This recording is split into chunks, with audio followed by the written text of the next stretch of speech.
డయాబెటీస్తో బాధపడేవారు ఆహార విషయంలో జాగ్రత్తలు తీసుకోవడం చాలా అవసరం. డయాబెటీస్ ఉన్నవారు రోజుకు 22 నుండి 35 గ్రాముల ఫైబర్ను తీసుకోవాలని వైద్యులు చెప్తున్నారు. ఫైబర్ను తీసుకోవడం వల్ల ఇన్సులిన్ సెన్సిటివిటీ మెరుగుపడుతుంది, శరీర బరువు కూడా అదుపులో ఉంటుంది. డయాబెటీస్ ఉన్నవారు తీసుకోదగిన ఫైబర్ అధికంగా ఉండే ఆహారాల గురించి ఇప్పుడు తెలుసుకుందాం.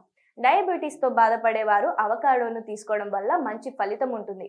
ఫైబర్తో పాటు అవకాడోలో ఆరోగ్యకరమైన మోనో అన్సాచురేటెడ్ కొవ్వులు కూడా ఉంటాయి. ఈ కొవ్వులు ఇన్సులిన్ సెన్సిటివిటీని పెంచడంలో, గుండె ఆరోగ్యాన్ని కాపాడడంలో ఎంతో సహాయపడతాయి.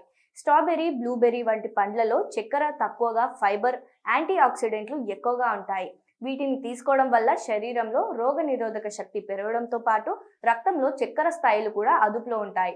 అదేవిధంగా పియర్స్ను తీసుకోవడం వల్ల కూడా మంచి ఫలితం ఉంటుంది. వీటిని తొక్కతో తీసుకోవడం వల్ల మనం మరిన్ని ప్రయోజనాలను పొందవచ్చు. ఇక డయాబెటీస్తో బాధపడేవారు బ్రోకలీని కూడా తీసుకోవచ్చు. బ్రోకలీని తీసుకోవడం వల్ల రక్తంలో చక్కెర స్థాయిలు స్థిరంగా ఉంటాయి, శరీరానికి కావలసిన పోషకాలు లభిస్తాయి. పచ్చి బఠానీలో కూడా ఫైబర్ ఎక్కువగా ఉంటుంది. భోజనంలో వీటిని తీసుకోవడం వల్ల రక్తంలో చక్కెర స్థాయిలు పెరగకుండా ఉంటాయి. అదేవిధంగా డయాబెటీస్ ఉన్నవారు ఓట్స్ను, బార్లీని తీసుకోవడం వల్ల రక్తంలో చక్కెర స్థాయిలు నియంత్రణలో ఉంటాయి.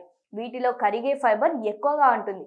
ఇది గ్లూకోజ్ శోషణను, కొలెస్ట్రాల్ స్థాయిలను తగ్గించడంలో సహాయపడుతుంది. డయాబెటీస్తో బాధపడేవారు ఈ ఆహారాలను తీసుకోవడం వల్ల రక్తంలో చక్కెర స్థాయిలు వేగంగా పెరగకుండా ఉంటాయి. ఈ ఆహారాలను తీసుకోవడం వల్ల శరీరానికి కావలసిన పోషకాలు లభిస్తాయి. జీర్ణ వ్యవస్థ ఆరోగ్యంతో పాటు మొత్తం శరీర ఆరోగ్యం కూడా మెరుగుపడుతుందని వైద్యులు తెలియజేస్తున్నారు.